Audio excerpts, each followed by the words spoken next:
अस्सलाम वालेकुम दोस्तों, मेरा नाम है मुदस्सिर और आप देख रहे हैं मुदस्सिर शहजाद यूट्यूब चैनल। दोस्तों, आप सबको अपनी इस नई वीडियो में खुशामदीद करता हूँ और आज की वीडियो में हम बात करने वाले हैं सेकंड स्टार्ट्स के बारे में। हमने चैप्टर नंबर 11 स्टार्ट किया हुआ था जिसके हम डेफिनेशंस कर रहे थे। Sampling distribution and sampling techniques के हवाले से हमारे पास चैप्टर है और उसकी ये पार्ट नंबर 3 आप देख रहे हैं।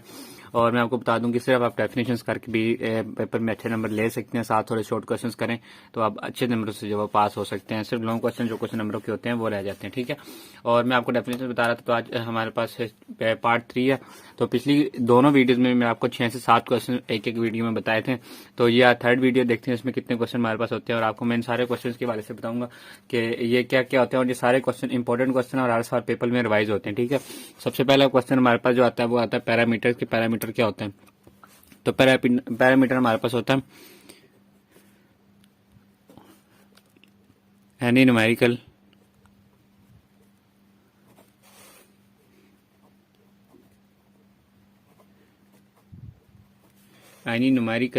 quantity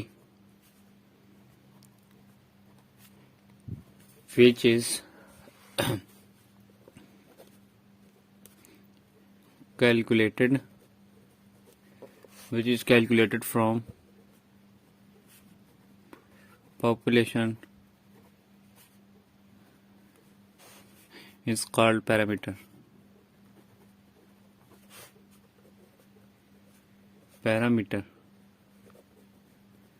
ठीक है, ये हमारे पास हो गया पैरामीटर्स, ठीक है। Any numerical quantity which is calculated from population is called parameter. उसके बाद दूसरी हमारे पास जो डेफिनेशन आती है वो मैं आपको बताता हूँ क्या। इधर नजर आपको सही आ रहा है। उसके बाद स्टैटिस्टिक। अब ये बहुत इंपॉर्टेंट चीजें हैं। ये दोनों जो आपको मैंने फर्स्ट डेफिनेशन फर्स्ट और सेकंड लिखवाई हैं, ये दोनों भी आपस में तकरीबन मैच करती हैं। और जो स्टैटिस्टिक्स होती है हमारे पास, ये सेकंड ईयर की पढ़ रहे हैं, इसमें और इसमें सिर्फ एस का फर्क है, ठीक है। स्टैटिस्टिक्स वो स्टैटिस्टिक्स है और ये स्टैटिक है, स्टैटिस्टिक्स है। सॉरी, इसकी मैंने स्पेलिंग भी गलत लिख दी है, मैं आपको बताता हूँ। सिर्फ इसमें एस का फर्क है, ठीक है। STATIS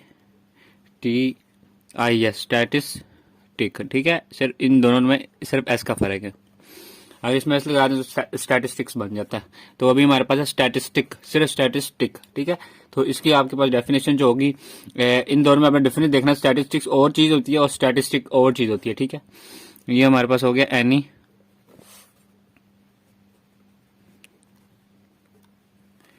न्यूमेरिकल क्वांटिटी, ठीक है।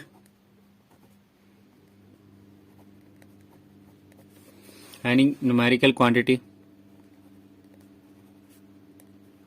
which is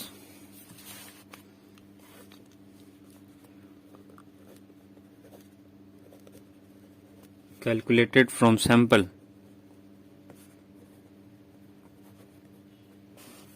is called statistic, ठीक है। स्टैटिस्टिक। पैरामीटर हमारे पास पैरामीटर्स था any numerical quantity which is calculated from population is called parameter. ये पॉपुलेशन से काउंट की जाती है। स्टैटिस्टिक को हमारे पास हो गया numerical quantity which is calculated from sample is called statistic. ये जो न्यूमेरिक उससे सैंपल से की जाती है वो होती है हमारे पास स्टैटिस्टिक, ठीक है। उसके बाद हमारे पास थर्ड नंबर पे आती है, जो आज कैमरा फोकस नहीं कर रहा, उम्मीद है कि आपको कोई मुश्किल नहीं हो रही होगी, ठीक है। उसके बाद हमारे पास थर्ड जो आती है वो आती है सैम्पलिंग एरर। कि सैम्पलिंग एरर हमारे पास क्या होता है?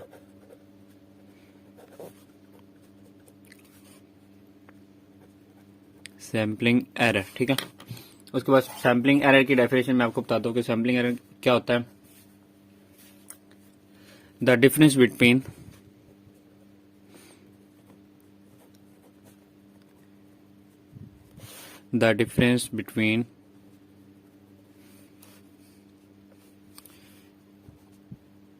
sampling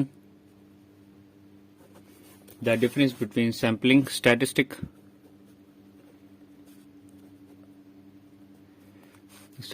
and population.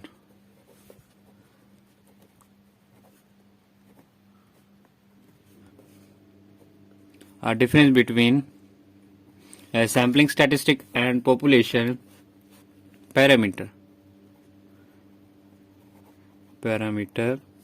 ठीक है। Parameter is called sampling error. सिर्फ आप इसकी इतनी भी डेफिनेशन लिख देते हैं ना तो उनको समझ लग जाएगी कि किस चीज़ के बारे में बात हो रही है और क्या चीज़ हो रही है। आगे अगर एक और इसकी लाइन में इजाफा करना चाहते हैं तो आप ये भी लिख सकते हैं, sampler error is decreased with the increase of sample size. ठीक है, ये चीज़ भी आप लिख सकते हैं कि सैम्पलर एरर के बारे में कि ये चीज़ क्या होती है। तो अब मैं लिख देता हूँ, अगर आप लिखना चाहें तो आप लिख भी सकते हैं, क्योंकि कुछ बच्चे हैं जो मतलब कि थोड़ा सा लॉन्ग लिखते हैं शॉर्ट क्वेश्चंस को भी, तो अच्छा है थोड़ा सा लॉन्ग बंदे को लिखना चाहिए, लेकिन ज़्यादा नहीं लिखना चाहिए। Sampler error, sampling error is decrease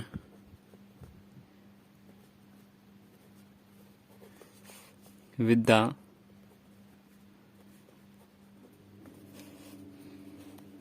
increase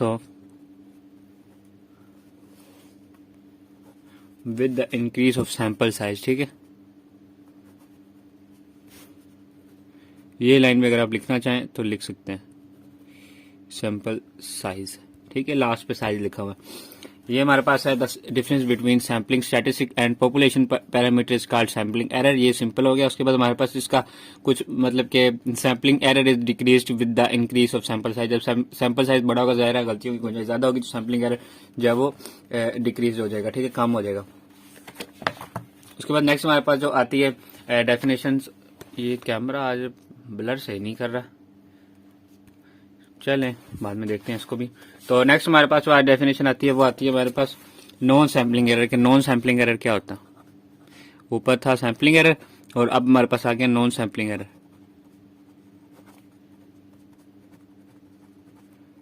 non sampling error,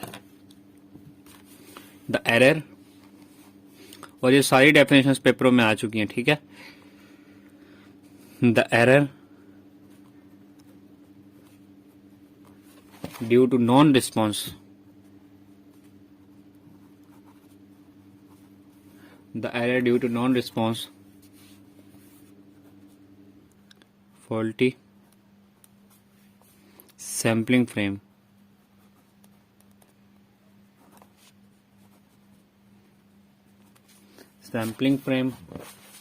and faulty interviewing, interviewing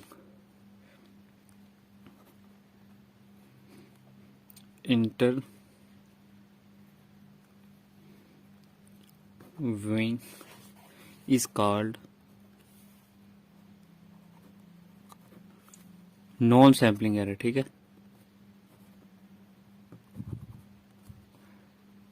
non sampling error.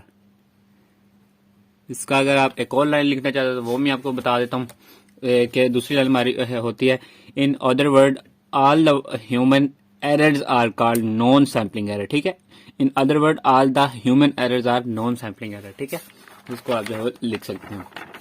उसके बाद नेक्स्ट हमारे पास जो आती है डेफिनेशन, वो कितने नंबर पे, 1 2 3 4 डेफिनेशन हमने कर लिया। 5 नंबर डेफिनेशन देखते हैं हमारे पास क्या।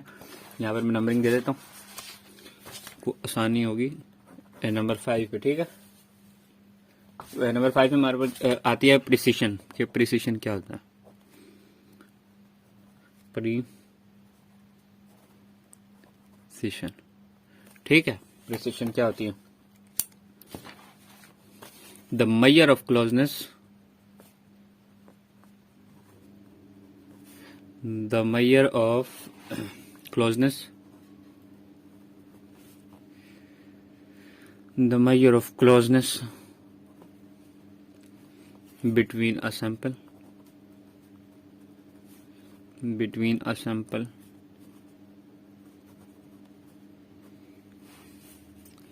sample result and result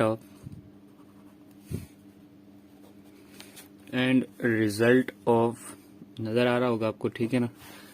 light का कोई इशू है, इसकी वजह से ये फोकस सही नहीं हो रहा। The measure of closeness between a sample result and result of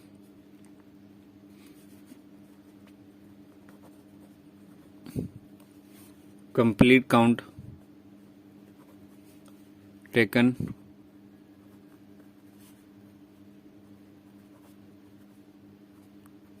under, ठीक है, UNDER अंडर, ठीक है, टेकन अंडर सेम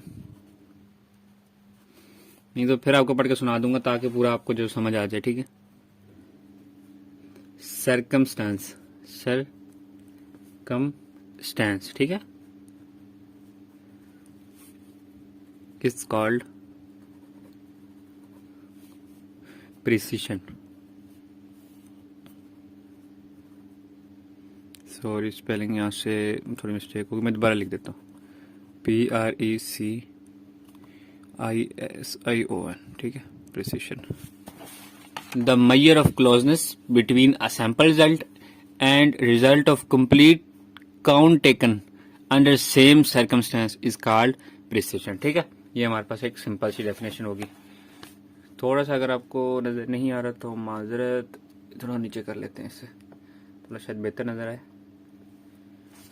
तो उसके बाद नेक्स्ट हमारे पास जो डेफिनेशन आती है वो आती है डेफिनेशन नंबर 6, और मैं आपको बता देता हूं कि वो डेफिनेशन क्या है।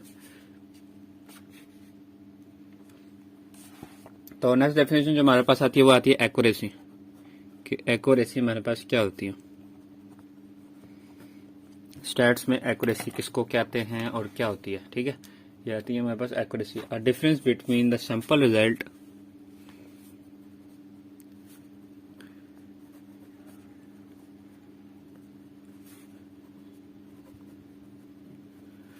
difference between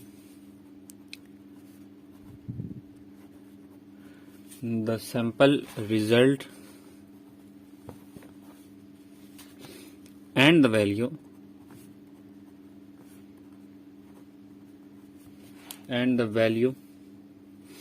या आप इसको कह सकते हैं ट्रू वैल्यू भी कह सकते हैं, लेकिन आप ट्रू मैंने ब्रैकेट में लिख दिया। द ट्रू वैल्यू आप लिख सकते हैं, द वैल्यू फिर उसके आगे ब्रैकेट में लिखते हैं true of population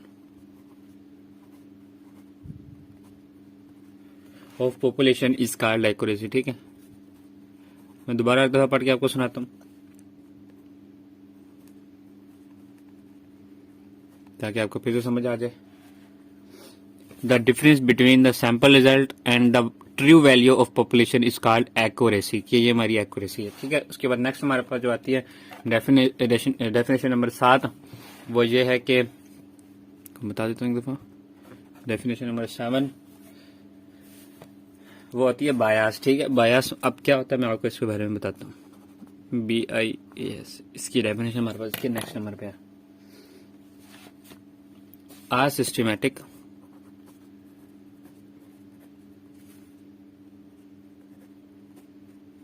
systematic component of error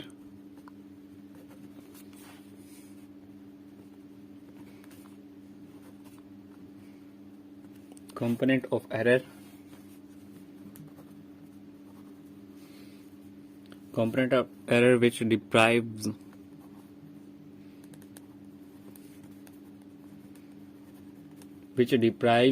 a result from its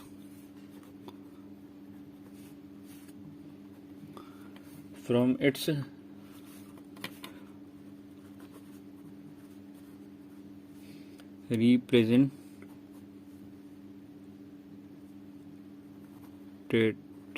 ठीक है। representativeness, result from its representativeness is called bias, ठीक है। A systematic component of error which deprives result from its representatives is called bias। इसके आगे आप और भी लिख सकते हैं definitions. bias is a non random error and never decrease with increase of sample size, ठीक है। अगर आप छोटी सी लाइन को लिखना चाहें तो वो भी लिख सकते हैं, जैसे मैं लिख देता हूँ bias